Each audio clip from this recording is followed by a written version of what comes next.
Hello, everybody, and welcome to another episode of the PML Wrestling Show. It's the PML Crew, Rich Lopez, Homeboy Malloy, Robert Price, always top shelf. I really wish, like you said, we were recording because we just had about a 5-minute adult argument. Disposition. There you go, or disagreement. And he thought we were recording the whole time, and we weren't. And it had nothing to do with wrestling. It's just, obviously, two friends busting on each other with a little bit of a disagreement for directions, actually. But your boy gets lost in a paper bag, so... No, it's all right. I mean, you have a point. It was just the original statement you said. The way I stated it yeah, the way you incorrect, said it and the way I took it, and then the way you took what I said, I think is what led to the argument. And then when I said what you originally said, you're like, okay, I did say that. So like, you were right in your sense. I was right in the technical sense. We're both right. All that to say, like I told you from the beginning of what the conversation started, I'm picking your ass up anyway. Thanks. And I'm picking everybody else. Like, I'm picking everybody up because that's like my little freedom of minutes or whatever before I pick up whoever I pick up first. That's the only thing I don't know yet. But that's because we are going on John or JR first. I was probably going to work my way back. I'll probably work my way JR to John to you. But that's because we have a bachelor party coming up next week. So Excited for that. It would actually be our last show. Sorry, we have our second to last show, which we cover in the WrestleManias next week. We have our bachelor party for Mark Mashevsky, who's getting married next month. Can't wait for that wedding. And then the following week is our last show, where we're probably going to throw a couple brewskis down for that also. So, obviously, before we get to that, we got to get to this episode where we're going to cover the 92 Royal Rumble. So, just before we go into our usual conversation while you guys look for the time, we will give you the timestamp. 1 hour, 27 minutes even. Again, that's 1 hour, 27 minutes even. 92 Rumble. Hit that Peacock up. Go to that shitty... go to the shitty catalog or layout of WWE. Go to Royal Rumble 92. 1 hour, 27 minutes. And while you guys do that, how was your weekend, man? And I'm sorry for the... No, that was funny. Okay. I do wish it was recorded, though. It was funny. I thought that was fun. It was cool. Yeah, it was cool that we both realized, we're like, wow, Malloy's a jackass. I would never say that about you. Unless you literally do jackass things. But. Yeah, and that's been done. Good, man. Worked, hung out with my wife. It was her birthday. She turned the big 3-0. So she's in that 30s club with all you guys. Happy belated. Yeah. Oh, that's right. She's older than you, right? Yeah, she's Coog. old. She's a coog. She's a coog. I just keep calling her old lady. Nice. Like my old lady. Yeah, and then you're what, 28 still? 29. 29? Okay, so you got a year. I'll be 30 next year. Oh, man, the Malloy fam. Yeah. Going to grow by one, and then everybody's going to be in their 30s next year. Yeah, dude. It's exciting. Oh, but we hit up some bazaars. It was cool. We also Do you know we're the only place that calls them bazaars, by the way? Yeah, I think they call them picnics. Picnics or fairs, I think. Yeah. I saw, actually, in Wildwood, I saw, like... it was like a church fair. It was right next to a church, yeah, and it was, like, fair coming up, whatever the date was. I think it was probably the dates that were going on the bachelor party, because it was end of July, but I was like, I forgot about that. Yeah, Sam's cousin was up here, and she's like, what is this? She was from Jersey. She's like, we don't have these. She had potato pancakes? She doesn't eat gluten. So, that was... She definitely did not like the bazaar. No. Food-wise? Yeah, food-wise, no. Did you have any potato? Oh, yeah. I had potato pancakes. I had a great pulled pork sandwich. Honestly, the best thing I ate, though, I went to that Rock on the River. That was Friday night. Good music. And I had an crunchy enchilada from a Hispanic food truck. I was like, damn, this is better than, like, because Sam got potato pancakes over there, too. I was like, this is better than potato pancakes. Damn. And I had pierogies. I had pulled pork sandwiches. Food trucks are the way to go. Yeah. Food trucks are legit. I think the bazaar, Rock on the River. Nice. You did some fun weekend. Fun weekend in the valley, for sure. However, though, I got to say, best food trucks, when you could find them, Hispanic food trucks. Because I just think, I don't know, taco is always good. Taco's always clutch at a food truck. I agree with that. I like Korean barbecue. Korean barbecue on a food truck? Yeah. I've seen it on the square a couple times. It was really good. Dang, I would have robbed that truck and just eat all the food because I'm big like that. Their barbecue chicken's out of this world. Yeah, food trucks are legit. I went to the beach with the fam, baby. Obviously, last year she went to the beach but didn't, which means she couldn't see probably past 10 Our feet. kids looked like this last year. Yeah, she couldn't see past 10 feet. She was only 4 months old at the time. This year, completely different level. She literally would just constantly run to the beach. If Christina and I weren't there, she would literally just drown because she would just keep going. Yo, I saw a picture of you running after Cece, and there's like a pelican on top of her head, and it looks like she's about to cry. There's no pelican on her head. No, it was like coming in. It was like coming in like towards her, and she's like, oh no, like this, like running in. So that's hilarious. the one. Yeah, that's the one thing that she loved. So like, she chased the birds. No. No, she kept pointing at the birds, but she actually didn't chase any, surprisingly. I thought she was going to. But no, she constantly just wanted to be in the water. And then, like, to kind of keep her active but not in the water, because I was like, I need to, like, go sit down or do something. Like, I would let her go, but I would only let her run towards the sand, not obviously towards the water. So she would, like, run towards the sand, and then she would look back, and then I would, like, pretend like I'm running, so then she would run back faster. So probably one of those pictures is probably her, like, in the middle of, like, looking back, because she would, like, walk fast, look back, and then she would see me, like, I wasn't actually running, but I was, like, pretending to, and then she would just start sprinting, and I was like, then I would run, and then I would grab her in the back, awesome, and then she'd be like, ah, and then she would, like, try to, like, fall, and I would, like, hold her up. And we just kept going, like, we just kept doing that along the beach for, like, just back and forth, honestly. It was fun. It was really fun, and it was cool to see, like, when you guys do that, like, obviously, like, you just see the growth, like, year by year with stuff like that. So it was crazy. She had a great time. We're obviously there with a couple I met them through Christine, but our friends now, the Mantegnas and the Flurries, and what's Mickey's last name? She's gonna kill me. But anyway, Mickey. And it was cool. We did Boardwalk Thursday, and then we went out to eat to 2 places. How's that brewery? I was gonna say, I texted you actually. The brewery, very good, bro. How was the beer? Good. I got an Orange Crush though after. I think I was thinking brewery, so I was just like, what's like your fruitiest beer? Because the guy, Vince, Amanda's husband, he's like, what's your sours? I was like, I ain't doing sours, especially after the whiskey sour I had 3 weeks ago. So you'd actually probably like sours. He did say that. But she's like, we don't really have sours. We have this one. This is probably like our most like fruitiest or like sourest beer, like whatever it is, like non-hoppy, I guess. Yeah. And it was mango, and I was like, all right, if it was mango and it's not hoppy, like I'll have that. And then for some reason I ended up looking at the mixed drink menu after that. And I was like, what am I doing? Like I forgot there's mixed drinks here. Dude, of course, Orange Crushes are good. Got my Orange Crush. Dude, that's all I'm drinking in 2 weeks. I think that's all I'm gonna drink too. I might, They're really good. Our brothers are big fans of those. Yeah, I love Orange Crushes. If we go to Secrets, dude, like they have the best like Orange Crush slushies, so I can't wait to have that. I might die off that. Yeah. Sorry, Christine. I've been a big component of the Miller Lights lately. I don't know why. That's what I've been drinking since college, dude. So maybe I went down to the beach because I got to grab Flaherty. The L-head, he said. He's like, I'll give you the $250 a cost. I was like lying to that. I was like, that's how you know he misses the valley sometimes. That's crazy. So I was going to do that, maybe see if you just want to split a 30 rack of this. There you go. Please don't. Oh, I lost it. I hope I didn't lose it. But anyway, yeah, so that was the beach. Now we're back here getting ready to do the show. Again, once this goes, we're at 1 minute, 27 seconds. We're going to do our 3, 2, 1 play as usual. So, 92 Rumble. First time it's actually for something meaningful. Yeah. WWF Championship. And we're going to do 3, 2, 1 play. Ready? 3, 2, 1 play.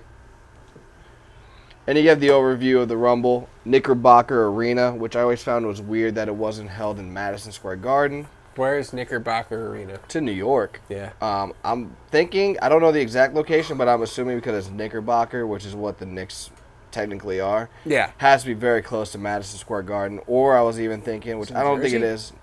No, I think it's New York. I forget what the thing that's attached to Madison Square Garden is. Is that called a theater or is that called an arena? I thought it was a theater. All right, so that's definitely not that. I was going to say maybe it's the thing that's touching Madison Square Garden and they just couldn't get the tickets in. Yeah, the Rangers or something might have been playing in Madison Square Garden that night. Or, like, yeah, it is. Like, wrestling's like a number one thing, but like obviously the Rangers and the Knicks have number one seed over. Yeah, 100%. Especially at this time, Rangers really good. 92, dude, the Knicks were crazy. Yeah, Rangers won the title, the Stanley Cup, I should say, in 2 years. Knicks go to the finals 2 years later. So, like you said there. I think it's the last time the Knicks were really relevant, so.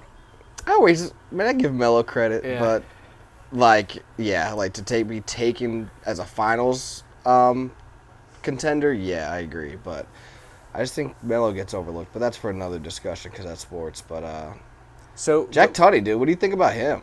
Honestly, dude, I feel like he's forgotten about. He's very forgotten about, but I always thought, like, looking back at it, I'm like, it's pretty cool that they gave, like, this authoritative role was kind of always a thing.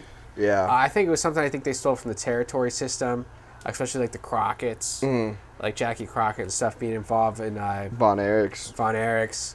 But it's cool, and it also gives a guy who is kind of like a worker, but not really a worker, a job. Yeah. I'm sure he got paid well. He got to go to all the events. He got to travel. Yeah, it's what Pritchard said, I think, when I used to, like, listen to him religiously. Like, he was part of one of the Canada territories, and he got bought out, but he was just, like, I guess Vince liked him, so he just gave him kind of, like, a little bit of a role.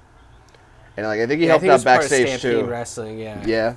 Yeah, I forget what it was exactly, but, yeah, he definitely helped out with, like, other stuff. But here comes number 1. Look at that sign, beautiful. And I kind of talked about it last week. It's kind of weird that 2 weeks ago for SummerSlam, as we see, is this Davey Boy? Yeah, Davey Boy come out.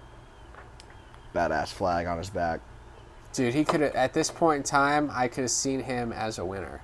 Well, yeah, I thought, like, watching this, like, with a fresh set of eyes, not knowing the outcome, I think Davey Boy Smith is going to win. Do you really? Yeah. You're crazy. Make a young champion. Nah. For WrestleMania? You're crazy. I mean, I do. It's the thing that he does really well in this match, man. No, he does. I was actually gonna say I say it's crazy, but if you think about it, it's not, because look at me pulling out the Pritchard things. This is how you know these are long ago. For the '93 Rumble, he wanted somebody like fresh. I mean, the roster is not as deep as it is here. This is the best roster I think that ever existed. Well, this is you could say this is the climax of like the golden era. Yeah. They were like because honestly, if you look at this roster, and then you look at WrestleMania VIII, which is 3 months later, some of these people aren't even on the card at WrestleMania. So like that's where, to me, the transition of the occupational era. Yeah, like the Federation era becomes the gimmick era, which then obviously kind of goes into the new generation era. But do you think of Bret Hart as a gimmick? That is absolutely insane, dude. I was watching. Oh, I read an article about Goldberg saying like, he wishes, Bret Hart would forgive him at some point, but obviously he's the one who got hurt, so he understands. And I was thinking about that because I was like, thinking about us like wrestling, like, yo, you need a gimmick. And I was like, that's why I never wanted to have a gimmick, because to be taken seriously, yeah, like maybe your terminology needs to be gimmick based, but you don't want to be over the top. Because I was like, look at Bret, look at Shawn. Yeah. Like, yeah, they're a Heartbreak Kid and the Hitman or even Stone Cold. But the Hitman The was Rock, but I was like, gimmick. Yeah, technically, I guess you're right. But I was just like, those are cool monikers, but they're not really gimmicks. You know what I mean? So that's what I always wanted to be like. I never wanted to have like a gimmick. Yeah, because to me, like, especially with that, it's like, I used to always want to do that move as a heel. I don't know if you saw it. And even if you look at us in our wrestling career, I mean, if we took it to the next level, there was a glass ceiling on what Frank McCabe could have become, unless it went to like the next level where it became like the Kurt Angle wrestling machine kind of a thing. That's why I always told you. I wish you were Gaines. The Gaines thing would have been a cool start off of a gimmick, but then you could always switch that like demeanor, but keep the Gaines moniker. Yeah, and I always thought when I was doing that though, even though I thought of it before I met them, because I would do that in the bars and everything else, I felt as though I'd be stealing from the extra guys. Nah, dude. As soon as I told you, as soon as you did it, and I don't know, like at the bar after we were like playing, or after we wrestled or whatever, I was like, dude, you gotta like switch gimmicks. Like, I just think the nationality one's just, like you said, there's a ceiling on it. Yeah. And now, if I did that now, like, I didn't say anything inappropriate, but oh, here comes a shot. And I don't think anyone would ever like say like you're being racist against Irish people, because I don't think anyone would care. Iconic right there. Oh, dude, this is awesome. Walk that aisle, dude. Walk that aisle with that camera shot, that sprint up. And, dude, I love the imagery of that. I love the black robe. I think that's my favorite Ric Flair robe. Black butterfly robe, me too. I like that one. I like his retirement robe, the blue one, because I have that action figure in my bedroom. I never opened it. My brother got it for me for Christmas a long time ago. Yeah, I love that robe. And then I think he has black trunks with the red and black boots, which I'm like, that's my favorite Flair attire. And then shout out to Perfect with the windbreaker, dude. I love Perfect as his manager. Look at that windbreaker. I need that. Perfect and him were awesome, I think, together. I would have loved if Flair could have stuck around. I know he had some health issues and stuff like the next year. Still trying to have a last match. Yes. Yeah. So he was going to retire in 93. That is 29 years later. Hey, so was Hogan, and look at them. Yeah. But I really would have loved, like, Flair losing the title and giving it to Perfect. Like, if Perfect in a perfect world. Yeah. Yeah, get no it? pun intended. And that could have been a cool thing in a perfect world, like Flair versus Mr. Perfect for the world title.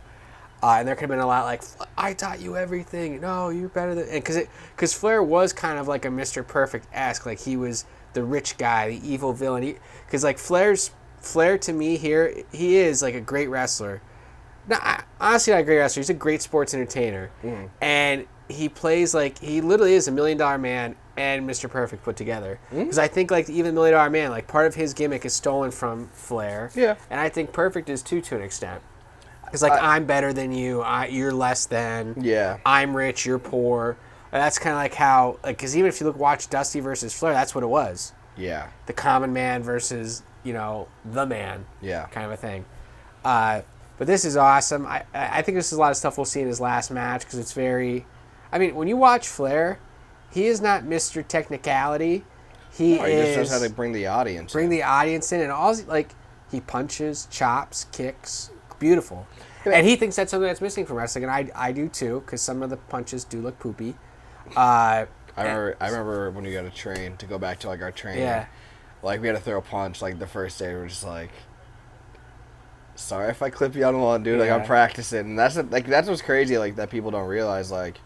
I remember wrestling Killian, I just punched him in the face. I was like, oh, look good, right? I remember, I've always grown up wanting to do the Razor and Rock open hand punch. And I think I got good at it. The hardest thing for me, the first day, which I ended up getting by like a week, thankfully, was I'm a lefty. Yeah. And you pretty much have to do everything righty in wrestling. So I was like, shit. It's funny that lefty is lucha-like style. Yeah, it is. It's crazy. So, like, now, though, if we're, like, messing around, in the Casa de Malloy, and I were to throw a punch, like, I just instinctively, I just did it right now, just instinctively go to the right. Like, I don't even do left, you know what I mean? So it's just kind of crazy. But were you ever in a fight when you were a kid? When you were a kid, like an actual fist fight with anybody? Everybody brings up the Morgan thing. Did you actually fight him? Like, did you hit him? It was a quick scuffle. I think I hit him once. Did you punch him? Did you punch with your left, though? I'm Probably. Just wondering. Like, if you ever punched we're talking kids. like... Yeah, you wouldn't remember that. I say 18, 19 years ago. I'm just trying to see, like, before wrestling, did you, like, hit, like, lefty? Like, did you break a habit? Well, no, now, dude, boxing, like, when I did boxing class, so would you box with? I left. I left southpaw stance. Okay. So, like, most of my jabs were right. Yeah. But those are easy. But my power punches are left. That makes sense. Okay, that's But I'm not comfortable going... I'm more comfortable like this, and this is my strong hand, this is my weak hand. Yeah. That's cool. So, I'm not... It's just I always find that stuff thing. interesting, like, because I can only do everything righty. What is a righty stance called? I forget. Sorry. I have no idea. I am orthodox? Very incompetent with my left hand. Can't do anything with it, literally, like, besides type. Yeah. But I find it amazing where guys like you can, like, throw your hands or golf righty and stuff like that. Like, to me, it's just like, I'm like, damn, I just can't do anything else with my left hand. What do you think of haiku? I don't know about haiku, but I know haku. I think they dropped the ball on him earlier. So this is 92, and again, this is another guy that great wrestler in that Polynesian territory. Oh, 100%. But here's a guy that's on the card in January. I think you get this with him, Barbarian, Warlord, probably a couple more that I'm missing, Hercules. But they're on the show here in January 92, and they're not even on the Mania card. So I don't know if their contract's up and they're just doing this date, because they need people, or if it's actually up in between Mania or Rumble Mania. But either way, for him, I think they dropped the ball on him in maybe 88, 89.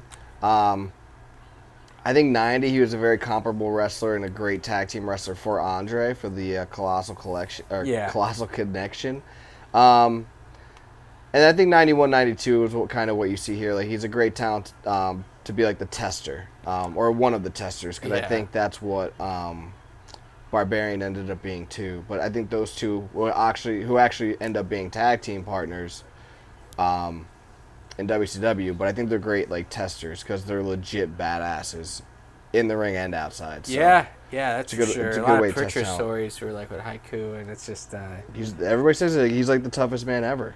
Yeah, I think he could have been a good person to, like a good.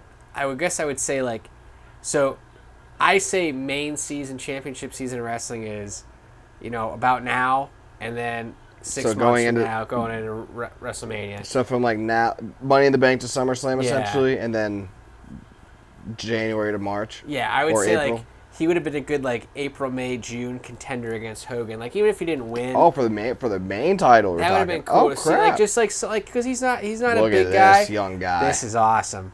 This is my favorite. Amazing. This is one of my favorite Michaels gear, by the way. I also have a toy of him in that gear. Do you really? Yeah. Dang, you got the nice figures, huh? Yeah, I played with him very hard, so I don't think he looks as good. Bruh, change your verbiage on that. I played with him very hard. Bruh. Oh my god. But look at these are the two best punchers in the world of wrestling, in my opinion. 26 years later, dude, they're in the retirement match at Mania. Yeah. This is awesome. How do you think? 26? I love how he pulled out. He put his hand up. Oh, yeah, he definitely didn't know how to take it. I'm sorry, 16 years later. My math, I don't do math on Wednesdays, even though you guys are listening on Friday. Real quick, too, before I forget, because I want to ask you. I know we talked about our wrestling careers and a couple wrestlers that are coming in. Would you like this payday? Because I think I would. Oh, yeah, dude. 20 seconds? Like that was actually worse than Flair's. Flair, at least made it look. What's what I'm saying? That was worse than Flair's because that was completely to the side. But if you guys aren't watching, Shawn Michaels, and you guys are listening on Spotify, hopefully, or Apple, but Shawn Michaels just threw 3 what ended up being down the road Sweet Chin Musics, and they were both shit the bed. But what are you going to do? It's not his fault. Dave was like, I wasn't even there. I wasn't there. What was I going to say? Shit, dude.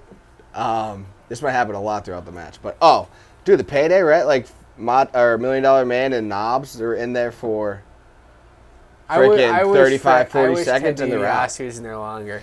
He is, but, I mean, he had his moment in the 1990 Rumble where... Yeah. But I do agree with you. I kind of wish that they made him later, and maybe it was, like, Bulldog and Knobs. I like that Bulldog is in here long. It's 2 young guys working with Flair. You know, I mean, the real future of the business. And I think if Davey Boy kept his head on his shoulders, or I think if Davey got clean later on and pulled like a Shawn Michaels, I think he could have did like a second part 2 career. Like maybe like in 2000, because he wasn't that old when he passed away. No, they were all, unfortunately, they were all young. Yeah. Like, Pillman was young. Owen was, I mean, that's a different story because that was tragic. But, but I think like Pillman, Bulldog. Yeah. Dude, I think Pillman and Austin could have been, dude, like that rivalry would have been insane. Yeah. I think Pillman was so ahead of his time. Like, I would forget about how ahead of his time he was. Especially stuff even he did in like ECW and WCW because of like Bischoff and... I just think everything in ECW, like, they were just so ahead of their time. And I don't know if that's the person. I don't know if that's Heyman. But I'm like, what Pillman did, beautiful. Like, crazy ahead of his time. It worked perfectly. The style, the grunge looked awesome. Same thing with Foley. Like, Foley did stuff that was just so ahead of his time. And then, obviously, Austin did the same exact thing. But people forget about it because of the Ringmaster. Yeah. I mean, the casuals forget about it because of the Ringmaster. But... you know, with all the DVDs and, you know, behind-the-scenes stuff that you get to watch on Peacock now, like, you can kind of see, like, bang, low blow, baby. But you can kind of see that Stone Cold character was pretty much in ECW. Yeah. Which is crazy to see because he has a long blonde hair. He's losing to Mikey Whipwreck for the title. Yeah. But, good for Mikey Whipwreck. Let's talk about this Rumble, though. 92, it's arguably...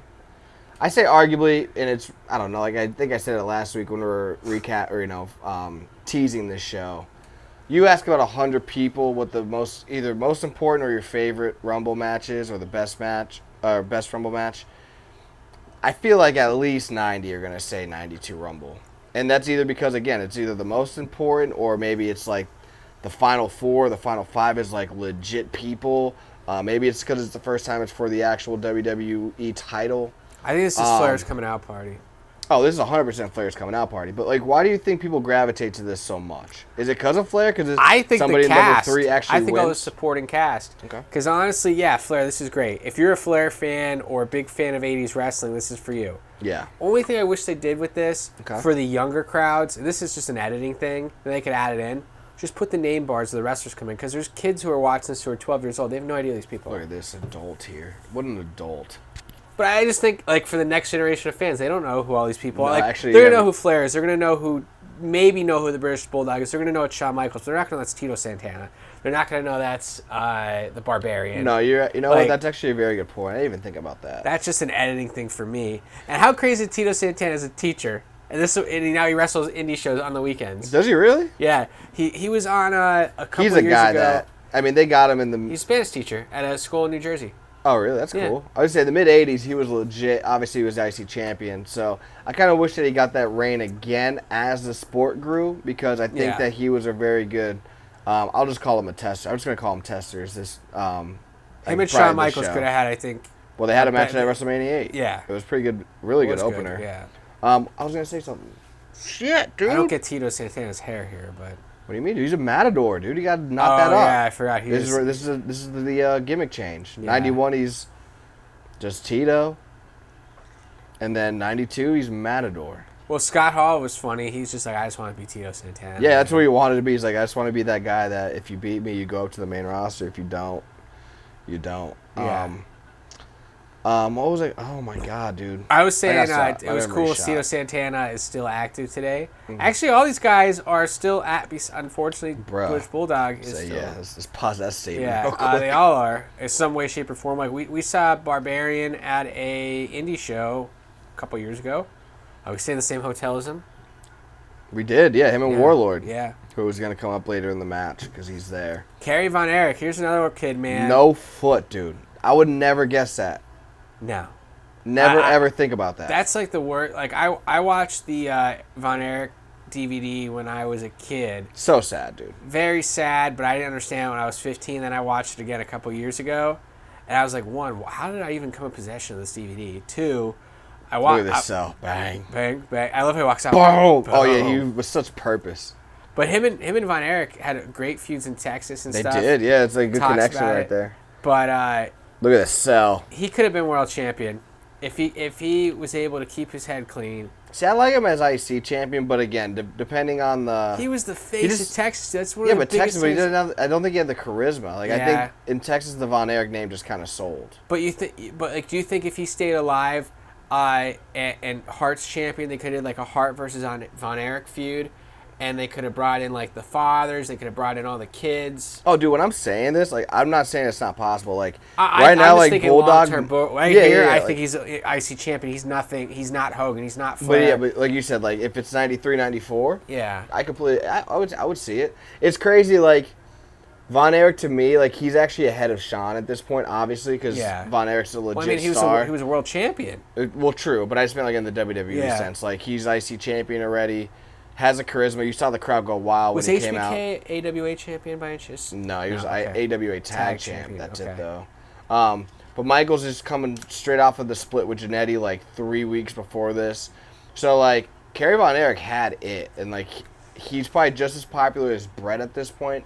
So, like, what you're saying, like, if he was clean, obviously he has no problem with the mobility of, with only one leg. Or 1 foot, whatever it is. I think it was knee down. I'm not sure if it was knee down or shin down. I think it was just from here. Or the ankle down? Or just no foot, I guess. Legit. Yeah, he used to just like stuff his boot. That's crazy. But yeah, like obviously, like working and running, and he had such a very aggressive style. You would never even know. I know. It's crazy. And then speaking of crazy, this transformation of Demolition Smash to the Repo Man, by the way, who just came out. Yes. But I actually didn't know that till right now. I didn't know he was didn't know that? Yeah, it's Demolition Smash. That's crazy, right?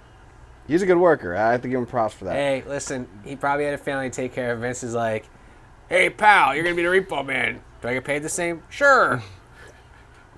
Okay. Whatever pays, bro. Whatever pays. So, the Rumble, you like the supporting cast. Obviously, I like the sense that it's actually for something important, which I think because of the ratings, they said that the pay-per-view buy rate was so high for this, which I'll read off in a little bit. that it was Pat Patterson's idea again, who originally thought of the Rumble, was saying, hey, yeah, obviously the people want to see somebody win this for something, so why don't we do, the following year for WrestleMania 9, so 1993 Rumble, we do winner gets a shot at the title at Mania. So, like, I think this was a good template. I think that's why I like it so much. But I guess it kind of coincides with your cast. If you think about it like Rumbles this, sucked. oh my, 93 is butt juice, dude. Like, legit butt juice. But I watched this and I watched 93 like the next day because I was just like, we're almost season. I was like, I'm like, how in the hell did you go from, like it's like writing The Godfather, which is revered as one of the greatest movies of all time, to like writing like, I don't know, cheesy Hallmark movie. Yeah. I mean, it's just like, yeah, they're both movies. That's the only thing they have in common. That's about it. Somebody produced it, somebody directed it, and that's it. What was I going to say? Look at Greg. Oh, he's another one. He's past his prime a little bit here. Oh, yeah, 100% is. But he's also friends with Flair, and I think that's why he goes right after him. Oh, no, he doesn't. He goes after Repo Man. I was going to say, I do like that the title's on the line, and I think that kind of, but that's what I was going to kind of say. I think it kind of coincides with the cast, because you don't have that title match that would take two heavy hitters out of it. Because obviously what you see here, and you see in the 93, 94, so on Rumbles, is if you take out two legit contenders, they kind of, I mean, obviously it weakens your Rumble, but just those two make it so, like, less impactful. So, like, for example, for this Rumble, if there was no WWE title fiasco, you would have Hogan versus Undertaker for the title, probably. Yeah. And take Hogan and Taker out. You'd have Flair, and you'd have Savage, maybe Jake Roberts, and I'm stretching here because of the name's big, but at the time it wasn't, like, what he was doing was active, was Piper. But do you see, like, how I'm kind of stretching right now? Yeah. Like, Sid Justice, I guess. But, like, at that upper, like, MVP, like, power name level, I think Hogan and Flair and Savage, like, those three are like, oh shit, like, those are heavy hitters. Yeah, and then you have the next three, which would be, like I said, like Jake Roberts, Sid Justice, Piper maybe. Yeah. But like I said, if you take those two out, I'm assuming Hogan would be for the title, but like whoever would be. Obviously, the feud before this, which made this for the WWE title, was Undertaker. That's why I threw him in. But even if it was like Hogan and Jake or Hogan and Flair, like whatever it would be, like take two of those names out, and it kind of it definitely weakens it. And I think that's what kind of happened in 93 where Brett hit Brett and Razor. Put them in the Rumble, might be a little bit better. Yeah. Undertaker and Yoko in 94, probably a little bit better. You know what I mean? Like, I think that's the reason why I think 92 is so looked at in such a positive way. Sorry for my rant, but I think that's the reason why. So I think that's the essence of it. I think that because it's actually for a title.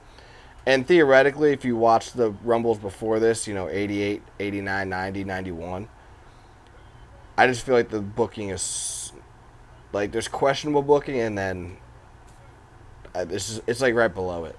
Who's the Koloff just came out here? It's not Nikolai Koloff, it's the other one. Yeah, Nikolai Koloff. It's not Nikolai Koloff, is it? Nikolai Volkov? Nikolai Volkov. Yeah, who was the other Volkov? Who was the other Russian wrestler that he only really wrestled in WCW? So you think NWA? Nikita Koloff? Nikita Koloff, yeah. Yeah, because Nikita quit. I think he had more charisma than Nikolai. I think so too. But I mean, to be fair, Nikolai was really good in the mid '80s. So I mean, maybe like obviously this is '92. They kind of just missed the boat, but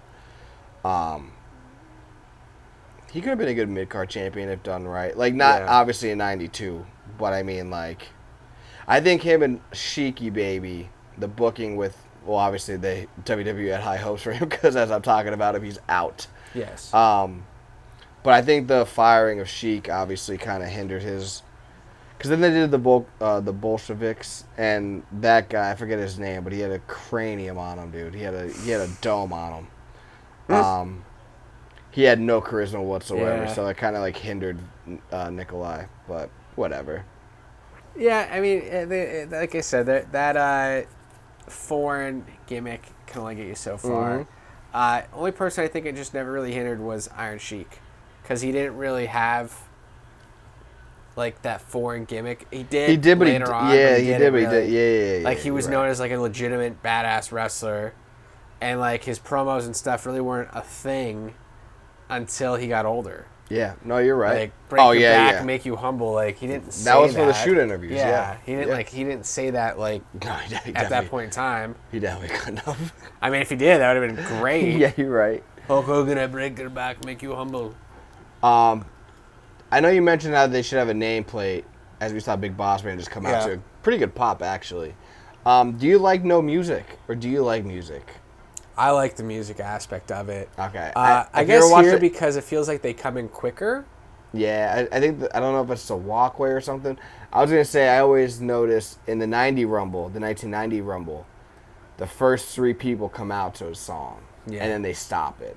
I feel like that was a test, and then like, all right, it's not really it's not biting, even though I think it actually kind of worked, but whatever.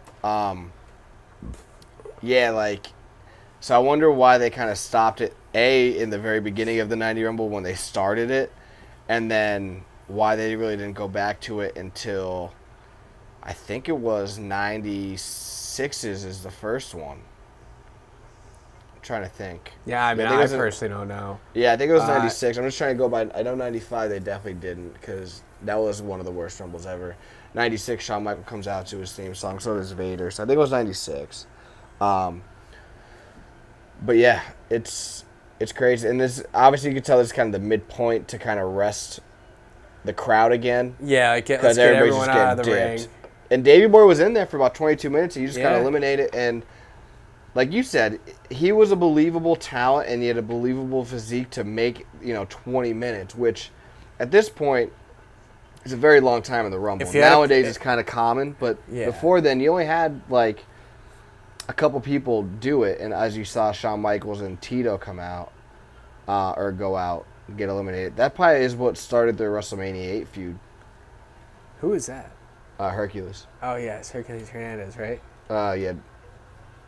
Say just dropped Hernandez. Yeah. Vince was on his one-word tip back in 92. Actually, back in, I think it was 9. He came in as Hercules Hernandez in 87. Yeah. And then I think in 88 he dropped it to just Hercules. Vince is like, nah, I'm always with that one word. But Boss Man. Yeah, the HBK Jannetty feud I think was supposed to happen at WrestleMania VIII, but I think Jannetty either got legit hurt through the glass of the barbershop, but other people say he got actually arrested and like his probation was longer or something like that. That sounds more believable, honestly. You're a terrible person. Yeah. Terrible person. But either way, that's kind of what postponed that rivalry, which we ended up never really getting to its full fruition. Hercules looks like a Jake the Snake from here. Yeah, this is definitely a new Hercules. I think his hair's a little bit longer here. He's wearing tights, which is weird. Look at Bossman. Look at Bossman with the strength. And this is where you kind of get. Bossman's got a pop here, man.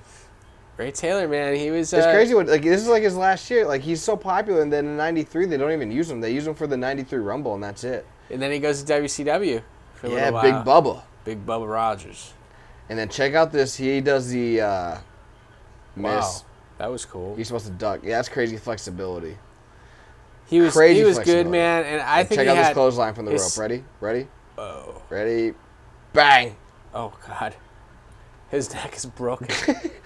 And on that note, we're going to pause this real quick so Malloy can re-up on a beer as we see Flair flop. Yeah, and listen to this message from our sponsors. Definitely. And we're back here. Hopefully you enjoyed our sponsors. Nobody.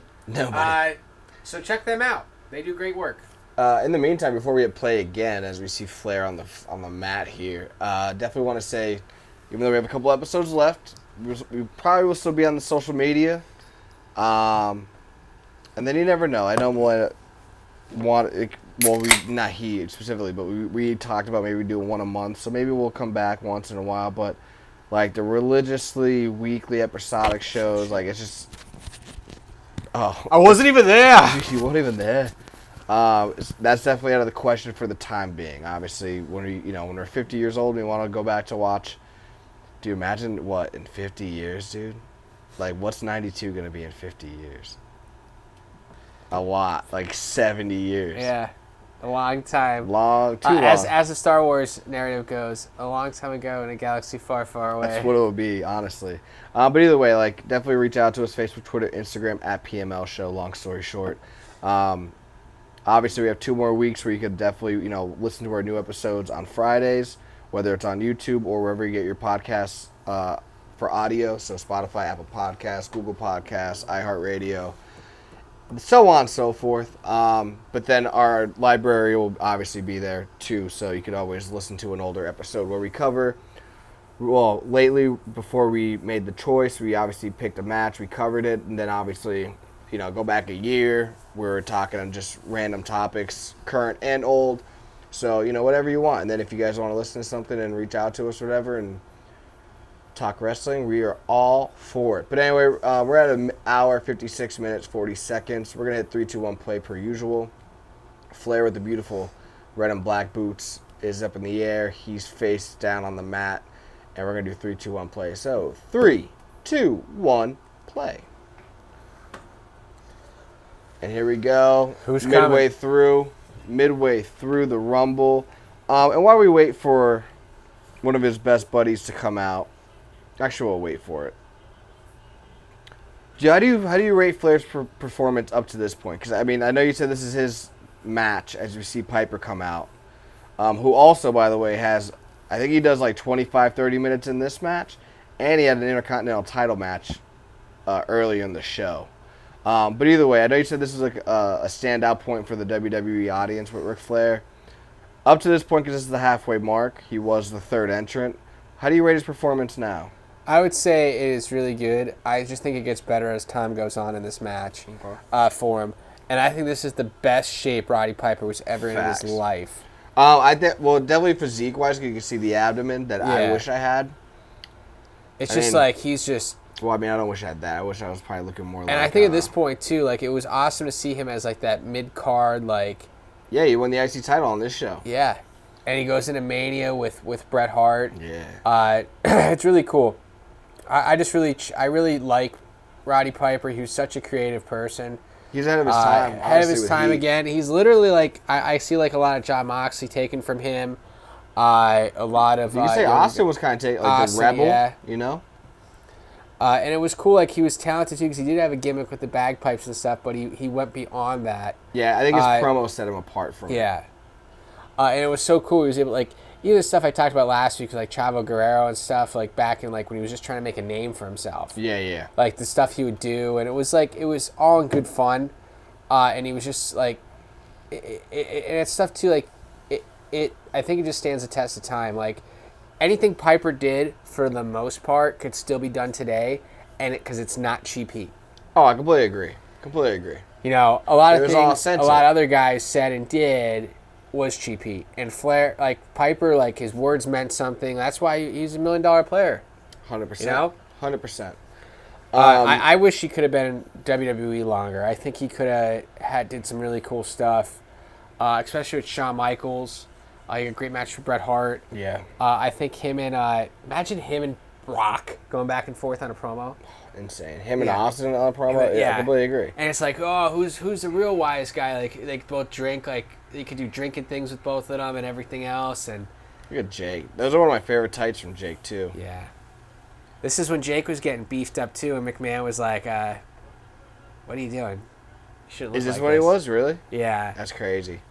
It's crazy. In 3 months, he I don't know if he was ever supposed to win that match against Taker. I'm assuming not, but he definitely said, "Hey, I'm supposed to get this position as an agent. Yeah. I'm not getting it, so release me, or I'm not going out there against Taker." And he wanted to go to WCW. Oh, he got that huge payday, and then I saw it was on the 80. So it was a 90-day clause. Obviously, is what people do when they get released from WWE. Yeah. The 87th day is when the management of WCW switched to Bill Watts, who was never a fan of Jake Roberts. Yeah. And Jake Roberts said the huge-ass contract that he got switched, and he got shittier money, like a lot less money, which is crazy because he was such a good worker. Yeah, I mean, these are the three, I think, in this point look at this who's in the ring right now. Three greatest workers of the mid-90s. Besides Bret Hart. 80s. Yeah, besides Bret Hart and Shawn Michaels, these are the best wrestlers from 90 to 95. Three in the ring. I can see that. I mean, I'm definitely not going to argue that. Yeah, I mean, there's... Except you that can't. kick. Except that kick right That there. kick doesn't make any sense. But, I mean, there's things they did that did not make Oh, any no, sense. I wasn't messing around. But, comedic relief. I like this. I like how they're all throwing shots at each other back and forth. Like, even the promos, if you think about it, like... Yeah. Who had a better promo? I don't know. I can't say. I can't say who's the best. That is true. I mean, I would go Jake because I just think Jake has more variety. Like, he could do he could honestly say whatever he wants. And then you get this ball bag. Look at the... Oh! Dude, first of all, the pop that he gets, dude, in Albany, New York, which I think that's where he's... I don't know if he's listed for... Look at that face. He has the best facials. Talk about Hacksaw Jim Duggan. I keep forgetting. People might not be watching. Hacksaw Jim Duggan came out. Dude, crazy pop, though. I think he's built from New York, too. Do you think he's... I don't know if it's Albany, but he's definitely from New York. You think for him... so this is after the weed thing with... this is way after. This is like 4 years. Yeah. This is like 2 years, 3 years Do you think it after. really hindered his career? I don't think so. And people say that. People say he's supposed to be the next Hogan because he was a huge star in AWA, I think it was. He was. They said, like, everybody... Ted DiBiase says that, and then, like, a lot of his... Is that what he says? Yeah, that's what he was, like... everybody thought he was going to be the next Hogan because he could talk, and... I mean, if you think about it, it's not far off from Hogan. Like, No, when it regards to, like, USA and America and all that, like, his gear's a little different. But if you think about it, like, that's actually more American. I've always wondered, like, how Hogan was so American and all that, but he's wearing red and yellow. Yeah, I never really understood that. I've always, like, I'm a why real would you do, like, American. would you do white trunks and red knee pads and boots or whatever? Like, I would have you dressed like kind of Lex did. Luger. Well, he could have done... I mean, he used to wear white and blue. Like, Yeah. it was baby blue, but you could have made them either dark blue or red. Like, but you had white trunks. Like, you could have worn that. But whatever. I mean, I'm not going to here to criticize what he wore in 82, you know? Do you but think either way, Hacksaw and Piper should have had a conversation?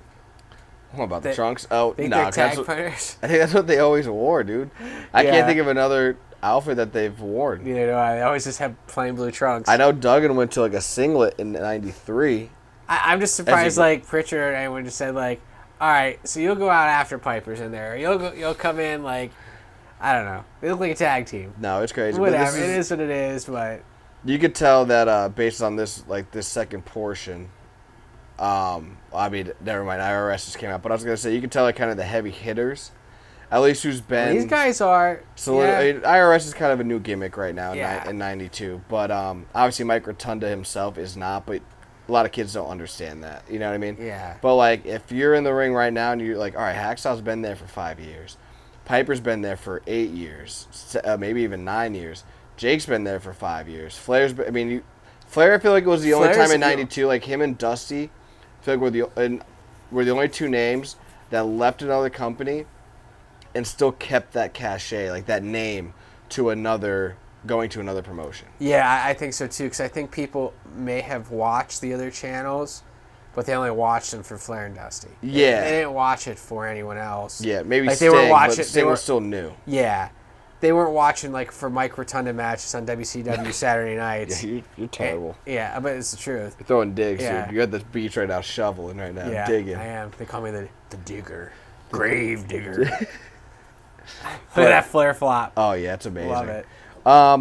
Before we get into, obviously, watching the rest of the match, and I think about it, and actually I pull up the 92 Rumble card, give me another Rumble or two that you think, obviously I know you tell me, you say it all the time, 92 is your favorite. But give me some other honorable mentions. 2008 is really good. The one in Madison Square Garden? Yes.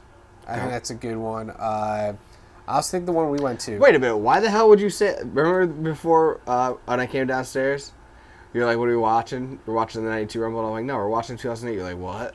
Like, you're like pissed off. So you'd be okay if it was actually 08? No, because I thought we were watching 92. You did your research on that? You told me something and you lied. You did your research? But, yeah, I mean, I like 2008. I thought it was cool seeing it. Made the big comeback, right? Yeah. Look at you. No missed years good. off. And the one we went to go see was at 2013 or 14? 15. 15? You'll get there. Look at Jimmy Snuka. He was Jacked. ripped. CTE. Potential murderer. With tights, I might add, which is kind of new. I like that version of him. I think it's pretty cool, yeah. And the boots. There's funny thing with Mick Foley and The Rock for going into WrestleMania 20. They bring out Snuka and they're talking about pie. They Really? They try to like redo the "This Is Your Life" thing where they bring out Jimmy Snuka. For who? For Rock. Foley? For Rock. Yeah, Okay. he's relative. That's And true. he likes getting Rock's like, I love pie. Like this girl's out there, he's talking about pie, and Snuka's like, yeah, I love cake. Oh my god. Jesus. So that's funny. I guess maybe like knowing things like he had some concussion issues is really not that funny, but it is pretty funny. Especially like you had 2 lines. Well, was it supposed to be pie or cake though? It was supposed to be pie. Like he's Oh, like, was it? That's a great pie, and he's like talking about like chocolate cake or something. It just made no sense. Oh, okay. Because I think in the feud they were gonna have Snuka be in the corner of Rock and Foley because Foley like was obsessed with him, and also he's relative of the Rock. Yeah. And he was also they were gonna bring back Bob Orton to be in Evolution's corner because Randy's son, first WrestleMania 20, so like it all kind of starts over again, which is kind of cool to an extent. The lineage is there from the first WrestleMania. Yeah. I mean, geez, they could even had like And they're after both the in match. corners.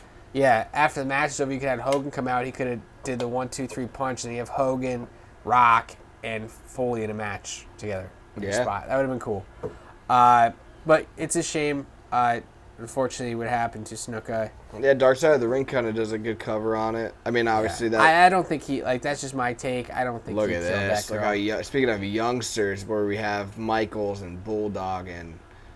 But like Taker, like to me, like is just like the old guy already because he's already world champion. It's crazy, Such an right? over He's gimmick. He's the same age as Michaels. Yeah. Roughly close. Yeah, you know? close. Yeah, it's just that he just worked the gimmick like a maniac, dude. It's just. He's the awesome only to see. person who succeeded during that occupational gimmick era. Yeah, but at the same time though, like it doesn't even seem like. I feel like Paul Bear did the terminology and like the verbiage of the gimmick. I feel like he just looked scary and he looked cool. He just looked different. Yeah. Do you know what I mean, if that makes any sense? Like, Well, he evolved I don't with the think it would times, have. too. Beautiful. One punch, Snook is out, and then the crowd goes crazy for this because it's Taker and Flair, and Taker's supposed to be a bad guy still. He think makes a turn in like 2 weeks, like in a month, but still. I think one of Taker's best matches is him and Flair Mania. Oh, at 18? I really enjoyed that. Yeah. That's another one thing. of Yeah, we're Flair's talking best about. matches. Yeah, we're talking about Flair and Michaels at 24. Yeah, it's crazy to see this look right here, with Taker choking Flair in the corner, and then what? So that's 92. So 20 years later. No, what am I thinking? Jesus Christ, my math is off. I'm 10 years on both of them. So 10 years later, it's Taker and Flair. Like I said, I don't do math on Wednesdays. That Taker gimmicks changes in 10 years. Mm-hmm. So much. Flair stays the same. Yeah, you're right, yeah. It's cool that there's, like in this ring right here, right now, I think this is really good wrestling minds. Yeah, because even Rotunda's smart as shit. Rotunda was a road agent for years. Yeah. Like, he got I don't know where Piper's at, though. Where else Piper? Oh, he's trying Piper's, to... Yeah, he's dumb trying as to get shit. it, He's yeah. literally the first person in the hard cam. Snake. It's a whiskey. Snake Man. He is really really good mind for wrestling, in my opinion. Listen to his show when DDP's not talking over him is really good. Look at Savage, This dude. is crazy. With the 40 speed, dude. 3-2-40, and it even makes it better because Jake Roberts saw it and flew out of the ring. Or it's even better, Flair just falls over. Yeah, he's like, shit, I'm not trying to get run over right now. He's like, I'm gonna powder out here. It is cool. I understand like Macho Man's gimmick here, like he's pissed at Jake. Yeah. But I was like, he was good. Like in my opinion, take away him and Jake's feud, which was really good. He's So a contender for the world title. I mean, he was Oh, world yeah. champion. I think they've improved the Rumble on this aspect of having feuds, like sub-feuds going into the Rumble. I think this is like one of the testers for that, if that makes any sense. Well, actually, I should rephrase that because in '89, I believe they did Jake and Andre. But obviously, I think this one was 10 times better than Jake and Andre. This is Jake's best feud, I think, in WWE besides Taker. Yeah, I completely agree with that. And then I think I always want to know if this was a mess up or not because I don't know if When he jumps out of the ring?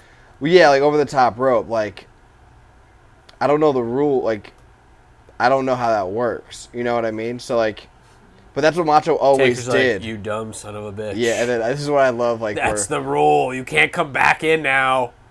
I've always laughed. I'm actually glad we're watching this match because I've always laughed, and I'm gonna laugh at it now. But there's a moment here where I'm always like, I wonder if Taker thought if he falls, his gimmick's over, and it's right here. Oh, did we already miss it? We did miss it. Sorry, but that's funny right there. I always think that's funny.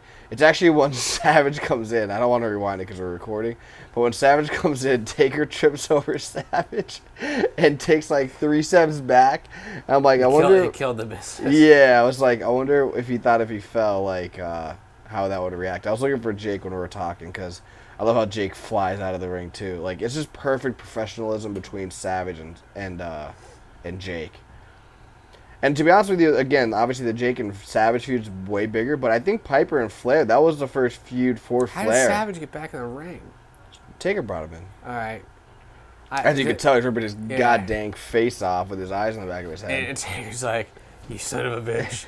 Yeah. We were supposed to have a match, a moment here for the next 5 minutes. Yeah, and you're jumping out of the damn ring. I think my favorite... Go ahead. Oh, my bad. Oh, my God. He's like, all right, you're going to work me now. Macho Man's supposed to be out of here. No, I think he was supposed to be in there because he's in the Final Four. Macho Man? Yeah. Not trying to spoil. Yeah. I'm not going to spoil anything else, but he's in the Final Four. But I think he jumped out the ring. Yeah, I know. I'm saying, but I think that's what it was. Like, I don't think he was supposed to jump over the top rope. Although that's what, if you watch any Savage match, when he goes outside the ring, every time. He does it every time. So I think it was on instinct. You think maybe like the rule is you're supposed to be eliminated by somebody? Yeah, but like it's weird though because Piper got eliminated in the '90 Rumble by Bad News Brown, and Bad News Brown was already eliminated. So yeah, technically that's still by somebody, but it was an eliminated person. Well, yeah, so, they've done that even with Hodgepodge with Steve Austin and Bret Hart, even though no one saw. Yeah, that's what I mean. Yeah. However, who was that? Pedro Morales. Who's the dude? No, not Pedro Morales. Will Maskers. Will Maskers. He just jumps out and they're like... I've always said that. Like, no. No. He's like, what? I've always said, well, he did that because he didn't want to do a job. Yeah. That's why Pritchard always says, no job. No job. The soft J. But I've always said that's actually still... He went through the middle rope to climb to the top rope and then jumped off the top rope. Yeah. So I'm like, that's technically good to me, but whatever. Again, like you said, I actually enjoyed that Rumble too. What was that, 97? Yeah, I was actually going to say. I think 97 is the most underrated Rumble. And I think I loved all the Mexican wrestlers that came in for that from AAA. I mean, I can't name any besides Mil Mascaras. It was just different. I don't know either. It was just different, and to me, I was like, oh, this is cool. To me, and I think it's similar, not similar to this. It's almost, I don't know which Rumble to kind of compare it to, but 97, it's like, Taker's a prominent figure. Hart's a prominent figure. Vader's a prominent figure. Mankind's in there, who had a great feud with Taker. Austin's on the rise like a maniac. I feel like there's so much potential in that Rumble that nobody talks about that for some reason because I just think it's in the transition to the Attitude Era, so it kind of gets forgotten about. But if you go back and watch it, I think it's the same category as this Rumble. What I was going to say, to me, it goes to 92. I've actually liked 07 a little better than 92, but I'll go with the lore of, because this is the first one where, it's for something important. So I'll go 92, 07, 97, and then that's where I kind of have a dip. I like the 01 Rumble, but it's really because there's the hardcore element in the beginning of it, and then, again, you have Taker, Kane, Rock, Austin, Rikishi at that time. I think 01 would be up there. 02 was good. But I think 97 to me is the most underrated, and I think 2007 should be like at the same level. Yeah. With 92. So like those are like the three. If there's like a Mount Rushmore Rumbles, those three would be on there. And then for number 4, I don't even know. I think Virgil would have been better with a different gimmick. I think we talked about it last week because I think when we went over the SummerSlam card, I could be wrong. Either that or... We did. We talked about him. Cause not SummerSlam, 2 weeks ago, sorry. Yeah. I do like Virgil. I just wish he had a better gimmick because he's a decent... He's okay. Yeah. I think they just dropped... I wish they did DiBiase versus Virgil maybe a year prior. Yeah. And obviously I know you didn't want to do that because the $1 Million Man gimmick was still strong, so I get it. But at the same time, I think having a strong $1 Million Man gimmick would make Virgil even better. Yeah. How hungover do you think Undertaker and Jake Roberts are in this match? Hungover? Yeah. Or Flair, for that matter. They're probably all very hungover. Yeah. Especially when they're like, oh, this is a Rumble. Like, we don't have to do that much work. Yeah. Flair's like, I'm going to be out there for an hour. What? Yeah, Flair's like, it's all right. I can still party. And that's the other thing we didn't even really touch on. Like, 90 Rumble, I think DiBiase's in there for like 42 minutes. 91 Rumble, Martel's in there for like 40 minutes. 92 Rumble is where, like, Flair's number 3 and obviously makes it to the end. I don't know if he actually wins or not. I'm not trying to spoil it. But you did say it's a breakout for Flair because he does make it to the end, and that means he's there from number 3 to at least number 30, which means an excessive amount of time. So you always have like 1 or 2 Iron Men that kind of make it from very close to the start to the finish, just to kind of make points. I think Edge does that in the 07 Rumble. Mysterio does that. Mysterio does it obviously in the 06 Rumble. You have Kane does it in the 01 Rumble. I was just saying the 02 Rumble. Who the hell was it? I don't even know what it was. Not the 02 Rumble, sorry. What were you saying? I was going to say Benoit does it in 05. 04. He always number 1. Michaels does it at number 1, but that's a short Rumble. There's always a couple people that always do it. Here comes 97, the baby. 97, it's Austin. I don't know if I said that or not already, but you always have that Iron Man. So that's kind of cool that they've always had that one person that they kind of trust to be a constant throughout the Rumble. Because that means you have to have multiple, parts in the Rumble, whether it's face-offs or, giving your heat or selling or stuff like that. But just to kind of go over the card real quick as we're getting toward, I don't even know what number we're on. That's kind of the thing that I kind of, like you touched on with the score or the nameplate. Let me know what number we're at, because if I'm 5 years old, bro, I'm not counting to 30. Before you go into the card quick, I just want to point out something here. Yeah, dude. Big fan of Young Rock series, and most of the people in this match is in the series that were friends with Rocky Johnson. Really? You got Piper, okay. Flair, Iron Sheik, Macho Man. I guess they were all like part of like Rocky's group, especially when they were working in Hawaii. Yeah. Because Rocky was big there along with Tony Atlas. Of course. Rocky's not here because on the TV show and what I read online is Rocky tried to do some booking outside of his contract, pretty much. He was in Saudi Arabia for a show, and then Vince sent him to Saudi Arabia. That's like, so like the TV show like depicts like he gets called to do a job in Saudi Arabia. This prince loves him, wants him to come wrestle for a promotion out there. He's like, all right, cool, I'm in. And then Vince calls him and he's like, hey, I'm going to run a show in Saudi Arabia. I want you to be out there. This guy really likes you. He's like, cool, I'm in. It's a double payday. Vince didn't like that, so that's why he was blackballed, I guess, from the business. And that's how Rocky played it on the show. I did look into it online. That's actually true. Okay. So, like, do you think Rocky Johnson coming back in at this point in time does anything? Because if you look at Tony Atlas, he comes in.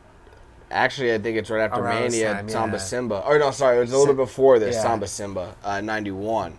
And obviously, like, that kind of shits the bed. Would you rather see Rocky Johnson in that role? But Rocky Johnson, too, he wouldn't be able to do a Samba Simba. Maybe like a Polynesian role, but I still don't think Rocky Johnson's African-American.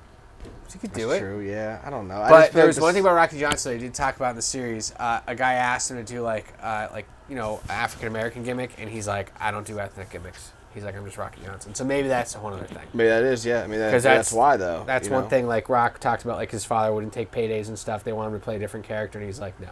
No, that's good, though, because, you're the brand. Like, and that's your brand. And that's something, like, you see with all these guys in here, they become their own brand. Mm-hmm. Macho Man, Flair. Taker, Flair. Course, they're all, like, that, like, brand identity is so big here. Even Virgil, he's still riding that gimmick. Yeah, he really is. All these years later with the breadsticks from Olive Garden. That's hilarious. I ain't mad at him. He's a funny dude on social media. Oh, he's hilarious. But, the best is when Hogan's daughter came up to him and he's like, $5 for an autograph. It's amazing.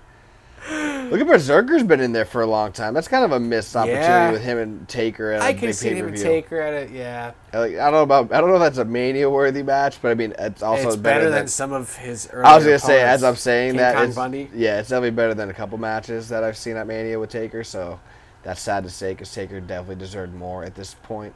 But, that was just something I thought about. No, you're right. Where does Rocky Johnson fit in here if he does it all? Dude, I think of it like this, right? This is going to sound like...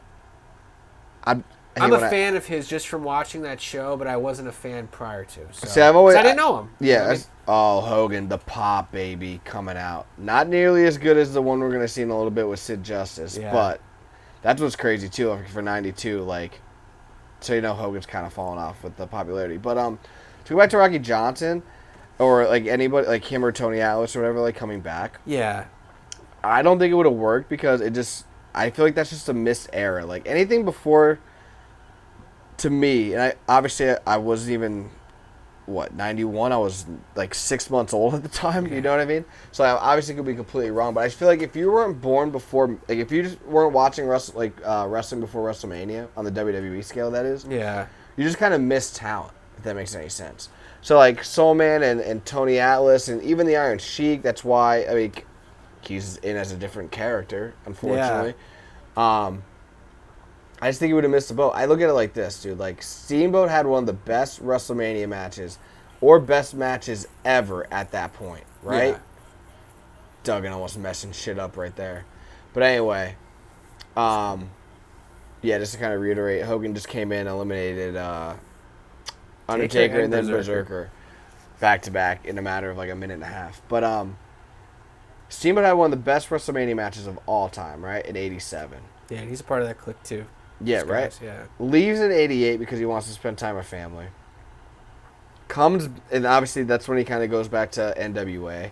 Has those trilogies with Flair. Comes back to WWE, and it just does not catch. And that's literally a guy who had one of the best matches 3 years prior to coming back. And people still hold it in regards as the best WrestleMania match of all time. One of the best WrestleMania matches of all time. And in that 3-year gap, does not catch on with fans. So I don't think anybody at that stretch, that kind of just proved even if you were watching during WrestleMania, like the WrestleMania era, you still might not catch on if you take that break. You know what I mean? Which is why people went so hard. And it's like now, I think it's like now, like bringing back like a Road Dogg maybe or an X-Pac who were really, really popular, but like I don't think kids would care. Yeah, because I was talking to my dad about it, and that's a big gap, uncles, though. That's a big gap. And they were big fans, like, because I was like, they're like, oh, did you catch that show about The Rock? I was like, yeah, it's really good. They're like, yeah, we enjoyed, Soul Patrol and stuff like that back in the day. Yeah. They were a really cool tag team. Blah blah blah blah blah. And I was like, yeah, I wish Rocky Johnson could have been more. They're like, I don't really see it. Yeah, that's the thing. Yeah, that's like the as thing fans, too. They were watching it as 14-year-olds, 13-year-olds at the time, and they're just like, yeah, they didn't see it. Yeah, it wasn't Bruno, it wasn't Hogan. There are those instances where you might not see something and it works out, like with me, like with Kevin Owens as a face. I thought he was so good as a heel. I didn't think Kevin Owens would work out ever in WWE besides NXT. So I'm completely wrong. Yeah, and that could happen, and Soul Man, you could actually say might be more athletic or just as athletic as like Jimmy Snuka, who was getting a huge push until that questionable stuff that happened. So I don't know. You never know what could happen, but I mean obviously. But Jimmy Snuka was an incredible singles wrestler. That's the thing too. Before this era here, I mean, he was selling out the Garden. Now Johnson, that's crazy. Johnson undercard was even for the title. And Johnson's just a tag guy. Like, it's unfortunate because he's a hell of a wrestler. That's the thing too. It's like, was there a reason why he's a tag? Like, did he just vibe with Atlas? They're probably friends. Was it the ethnicities that placed back in the day? Like, was it? But no, was there nightlife crazy. I would say it's more that versus ethnicity, especially with Vince. Because I mean, even look at the wrestling fans. One of the biggest wrestlers of all time is Junkyard Dog. So that's but not in WWE either. Yeah, it's true. I don't know. No, I'm just throwing it out. Like, you don't. It could be like his health. It could be his nightlife was taken over, so we can't trust him. It could be his ethnicity. Like, hey, we could have tag champions. Can we have an Intercontinental African American champion? Can we have a WWE African American champion? Because you could say the same thing for Tony Atlas, who was a monster, bro. He's a monster. I think he was better than Rocky Johnson. Junkyard Dog, if he was signed with WWE like 4 years beforehand, a monster, crazy popular. So I mean, for Junkyard Dog, you could say that's timing. And I love for Atlas or Johnson, who were crazy in shape and obviously had the charisma. You don't know, The best is Junkyard Dog. JR stories about him. He's like, he just smoked weed and just ate tasty cakes. Hey. I'm like, yo, I want to hang out with him. Your boy, you saw the beach gut, and he was making millions. Yeah, millions. He's like one of the first millionaire. Yeah, like pro wrestlers, Junkyard Dog. He was over like Rover, bro.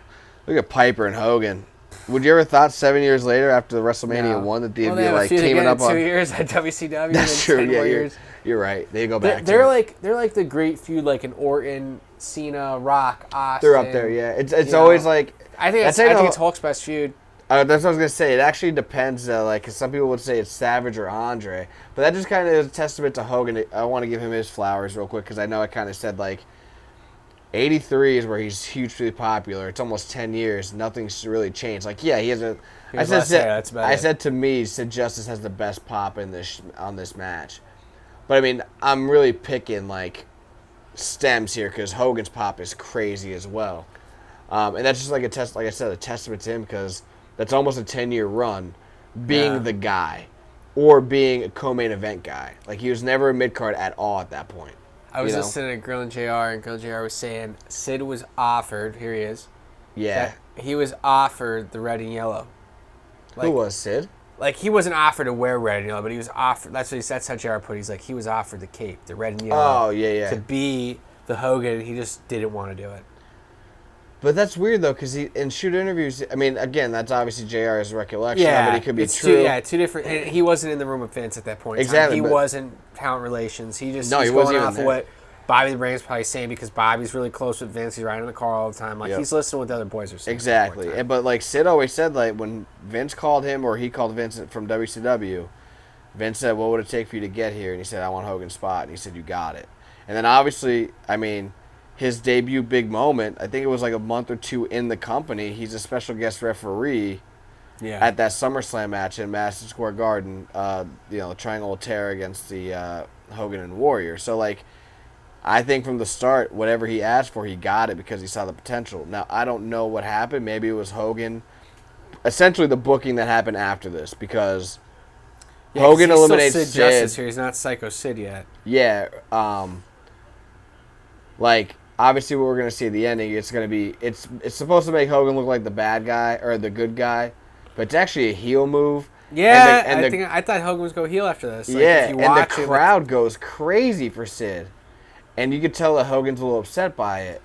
And I think that's kind of where Sid kind of soured, saying, like, okay, well, I could have Hogan's spot because the crowd's behind me more than Hogan. But, you have Hogan talking to Vince right now, just pretty much writing the rules and not letting me go over. Yeah, so, I mean, Hogan literally got the whole "it doesn't work for me, brother" thing. Yeah, that's probably where it started, honestly. Either that or Warrior. Yeah. But I think Vince was like, well, we need to give you a break, so it has to be Warrior. And I guess they wanted Sid to be like this big main player. This was, at the time, it was like after WrestleMania 9, maybe WrestleMania 10. For what? For Sid to really be that player. I know he comes back right before WrestleMania 11 because he's the bodyguard for Shawn. Yeah, obviously, I don't know how the negotiations work. Look at Warlord coming out number 30. With Harvey Whippleman. Yes. Who ends up being manager for Psychos or Sid Justice at WrestleMania 8, which is crazy. He's also very big in the development of The Rock and the Young Rock TV show. Oh, yeah, he did. Yeah, I saw that. Rock also bought him a really nice truck. Nice. Warlord, bro. Even when we saw him, I'm losing track of my years of wrestling. But whenever we were in Virginia, it was like 3 years ago. No, dude, there's no way it was 3. It had to be like 4 or 5. Yeah. I'm going to say 5. I'm going to say 5, too. Either way, he was jacked to the gills still. Yeah. Which is crazy. Yo, Slaughter taking Did Slaughter go out that way? Yeah, he's done that before, though. That's what I was getting ready to say. Like, I've never seen somebody do that. Bump. It's a crazy bump, dude. And Piper, like, Slaughter does not look like he's no, not at all. Shape. That bump is insane. I remember seeing it the first time. I'm like, well, that's crazy. And I feel like I saw him do it at another time, though, and I don't know what it was. But I'm like, I've never seen that. And how do you do that? I really wish Sid also looks like a slightly better-looking version of Glenn Jacobs. I wish they did more with Flair and Hogan in WWE. I mean, this is, like I said, this kind of they wrestled a lot of house shows together. They did. It didn't work for some reason. That's what they said. I just think there's a lot of egos backstage saying who's going over which night, and more importantly, who's going over at Mania, and nobody was able to to kind of decipher. But I agree with you. Who would you pick to go over at Mania? I guess it'd be story dependent. What was it? Would definitely be story. I mean, it 100% be story dependent, but you don't know. I mean, I would go with Hogan because it's Hogan's company essentially. Yeah. But Hogan wanted a break. TNA guys. But Hogan's schedule, he was doing that Thunder in Paradise, and then he was doing another thing. So he had like two things going on to where he needed time. So you have him win and then what? Maybe lose quick? Like, I don't know. That's the thing. I'm not sure what you do. Yeah, I don't really understand either. But I would have Hogan over Flair if I had to pick. I would add Flair. I would add Hogan over him too. And that's the thing that sucks too. Is like if you do that right, the Flair winning is crazy. Like you don't get that. You don't get the number 3 to the win. Like 3 to the I just spoiled it. You don't get 3 to the end. I actually said win. Hey, we're in the Final Four. Is this the Final Four yet or Final 5? Yeah, Final Four. We got Macho Man, Sid Justice. I like Martel and Piper going to the 6th spot. I like that too. 6. It was cool. Nice little double elimination. That's the thing that kind of sucks is like once you hit that number 30, sometimes it will take 5 minutes for the match to be over. Sometimes it will take, literally, it feels like it's been like 3 minutes only. I could be completely wrong. Maybe I'm just talking my ass off, but yeah, I don't know. Like I would have picked Hogan, but at the same time, like, a little mess up here. Whatever. Let's try again. Just punch go over. We'll go back to the same spot somehow. And this is where the ending comes. Look at the crowd pop right there. Bang. Yeah. That's a Hogan elimination at number 3. I think people were more over that Hogan wasn't going to be champion. I think people were just sick of him as champion. That could be it, 100%. I just think also, and this is why I wish he goes in I hope he goes in the Hall of Fame too, especially since Vader wasn't able to have his moment. I think Sid had that cool it factor, man. I think Sid, Vader, Taker, and Kevin Nash, like those 4 big guys, just had an it factor of like, they could just stand there and they just look cool as shit. If that makes any sense.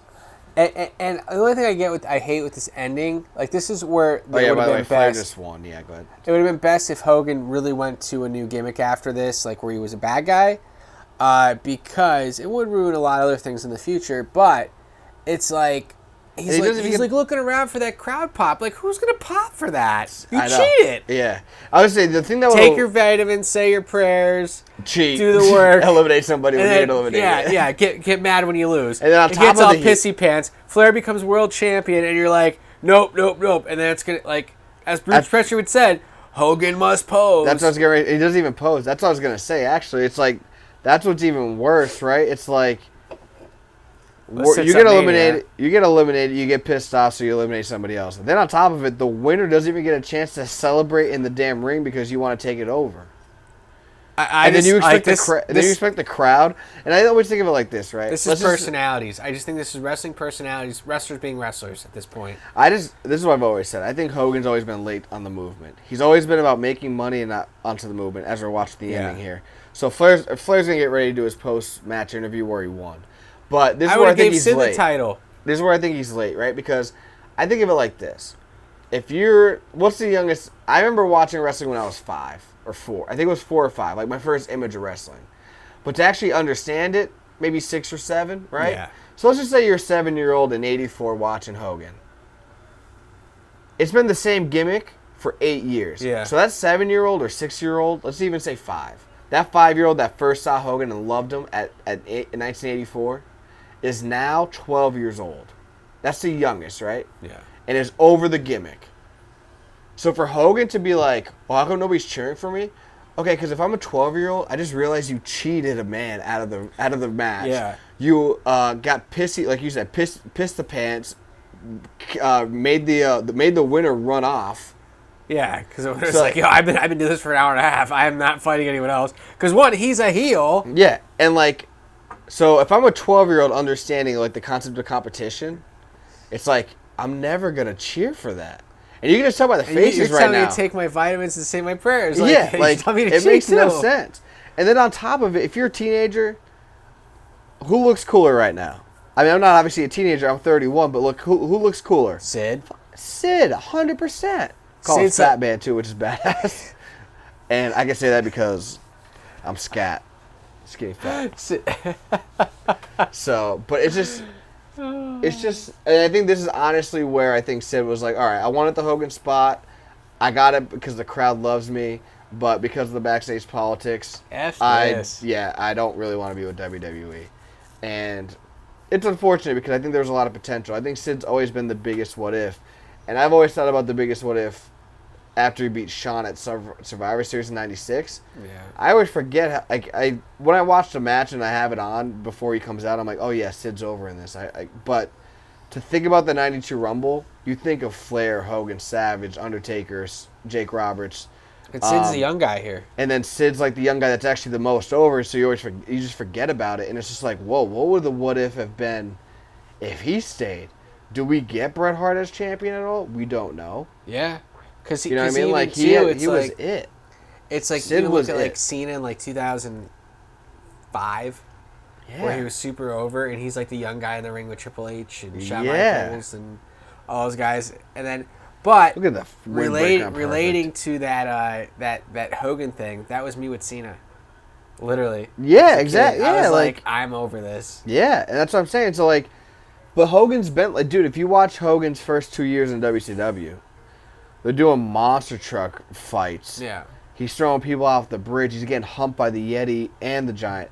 It's like, dude, you're not like, you expect to get cheered or like I just don't understand his logic, and that's why I think Impact kind of I'll say plateaued. I don't want to say failed because it's still obviously there. Yeah, it's still a very strong brand. Yeah, honestly. But it definitely plateaued because there was definitely on the higher up to be more of a competition, similar to like what AEW is. Yeah. And I think when him and Bischoff came in, they got their hands involved in it, and it sucked. But Hogan's a great entertainer. He should never be in a writer's room. Yes, exactly. He should. And the only thing I don't like with Hogan too is, I think the people wrote for him very well over the years.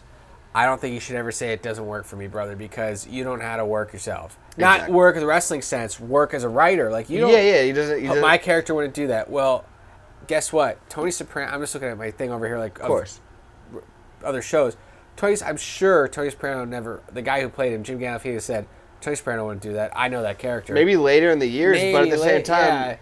But at the same time, though, that's kind of different because it's not different.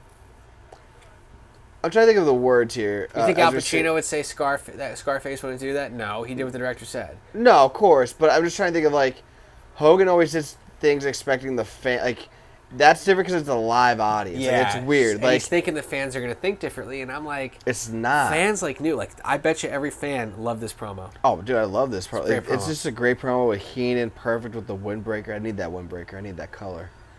That is cool. But salmon. Yeah, I love when they both do I already missed it. The big woo, and then Flair does a small one, but it's just funny the way he does it. But I love that. I wish that was kind of in the ring. Could have got a little bit more heat also, which would have made the either the Savage main event or you could have had Hogan and Sid brawl to the back. Yeah, that's actually a perfect idea. And perfect idea. Flair, he's there. Perfect in the ring, getting heat, and then they can go. All right, we finally got Flair with enough heat to where we could do Hogan.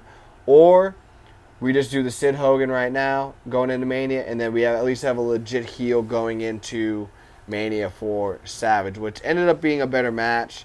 And I've always said, I think Flair didn't want to put Hogan over in '92 because he wasn't a better worker, but I think he thought Savage was the best worker for like the last 5 years of WWE, so he's like, I have no problem putting over Savage. Yeah. Where he's like, Hogan cannot outwork me. I'm not putting him over. Where Savage on a good day could definitely outwork me, or on 10 good days he could definitely outwork me, 5 or 6. So I'm okay putting him over. But I didn't even go over the card. Let me just go over that real quick before we go over your overall thoughts. January 19th, 1992, Albany, New York, Knickerbocker Arena. 17,000 in attendance. I did not expect that. That's crazy. Do you have the buy rate? I don't know. I don't have the buy rate numbers. But results: Chris Walker over the Brooklyn Brawler in a dark match. Who the hell is Chris Walker? I don't know. New Foundation: Jim Neidhart and Owen Hart. So it's pretty much Hart Foundation, but just new. Going over the Orient Express. Roddy Piper defeats the Mountie for the IC title. This is the first and only title, I believe, Piper has, and then obviously he loses it in a classic against Bret Hart at WrestleMania VIII. Beverly Brothers against the Bushwhackers. There's your little, I was actually going to say a comedic match, but that's actually a 15-minute match. Who the hell wanted to give them 15 minutes? Dude? One, good for them, I guess. But guess what? They're getting paid by the match, not by the mile. So. Yeah, Natural Disasters defeat Legion of Dooms for the Tag Team Championships by countouts. So they actually didn't get the titles. And then Ric Flair defeated Sid Justice last. Final four of that, as you guys hopefully either just listened to or just watched. It was Flair, Sid Justice, Hogan, Savage. And then to kind of go outside of that, Piper and Martel got eliminated at the same exact time right after that. So, yeah, it was a good solid 6. I think, that, like I said, to me, that's the most important Rumble match because that set the tone of what we could expect going into Mania season. But, yeah, I hope you guys enjoyed it. What was your Malloy rating on that? What would you give that? Do you give that a 10? The match itself is 10 out of 10. Yeah. Definitely not the pay-per-view. Yeah, Rumbles are hard to go with because there's always, like, short amount of matches. You kind of pretty much go based off how the Rumble is. Yeah, especially now, I feel like people just like, when I watch the Rumble, I really don't care about anything. I don't even care about the world title match. I care about that Rumble match. Like, what's it going to be? That's what I look for in a lot of these gimmick pay-per-views, though. Even Money in the Bank. Yeah, like it's always like Hell in a Cell. Like, I care about the big matches. The gimmick matches, because that's what you're there for. This year's SummerSlam, look forward to the whole card. Dude, we're going to be on the beach, dude. We're going to watch that shit. It's going to be fun. I'm looking forward to that. I'm looking forward to that whole trip. Honestly, man, I'm really looking forward to that. Just to get away for a couple of days. But, yeah, it's cool. That was the greatest Royal Rumble in my opinion. I hope you guys think the same. Yeah, and if not, I mean, hopefully the ones that we kind of laid out during the match of what our favorites were, or underrated matches would be where it was. I think you said 97 is a good one. You said you like 2008. I said I like 97. I like 2001. I like 2007. So if you guys ever want to watch one of those, definitely do that. But obviously 92 is definitely, like I said, if you were to survey 100 people, I would assume 90 of them at least are going to say 92. But yeah, let us know your thoughts. Definitely reach out to us, Facebook, Twitter, Instagram, at PML Show. We have 2 more episodes for the religiously weekly show. We already hit the Survivor Series. We already hit the SummerSlam. We already hit the King of the Ring and the Money in the Bank. We got Mania matches. So you're going to pick your favorite WrestleMania match. I'm going to pick my favorite WrestleMania match. And then we're going to close out. That just happened. It's all right. We're going to close out with our finale where we're just going to free ball and do our thing. So thank God I haven't had free balling. Facts on that. But definitely we'll see what happens on the finale. Probably just random questions and memories about the show and about wrestling itself. But Mania match, do you have one in mind or do you want to wait? We could probably wait, right? We could wait if you want. I think Daniel Bryan versus Sheamus for the World Heavyweight title. Just get it out of the way. You know what? You can pick another match if you want. That's only 28 seconds. It's a secret. We can do a secret. But yeah, he's gonna pick his first, either favorite or one he wants to watch, whatever it is. But he's gonna pick a WrestleMania match. Him being Malloy, pronouns pal, as Pritchard always says, and then myself, Rich Lopez, is going to pick a WrestleMania match. What are you thinking? Is yours match going to be a singles match, tag match? What do you think? Triple threat? You can't be asking me questions on the spot, dude. There is one match that I feel bad because we covered 2 matches in 92 towards the end of this little run that we've had. But granted, the 92 matches that we watched, or like the Rumble 92, you need to cover. 92 SummerSlam match with Brett and Bulldog, you need to cover. But I'm like, damn, I kind of wish we did another SummerSlam match. And there's one in my head that also happened at Mania, I should say, that I might want to cover. But it's in the running with 2 other matches, so we'll see. We'll talk off screen. Yeah, mine's pending on what you pick, because I have some ideas. All right, cool. But either way, you guys are going to hear about it next week while we cover the show. But as always, definitely reach out to us at PML Show, Facebook, Twitter, Instagram. And then, listen to our show every Friday for the last 2 weeks. While supplies last. Yes, while supplies last. But you can always go back and listen to an episode in the archives. So hope you guys enjoy your week. Enjoy your weekend as always. It's hot as shit in Nipa, so stay cool. hit that pool if you can. Drink water. Drink seltzers and then water, or drink whiskey then water.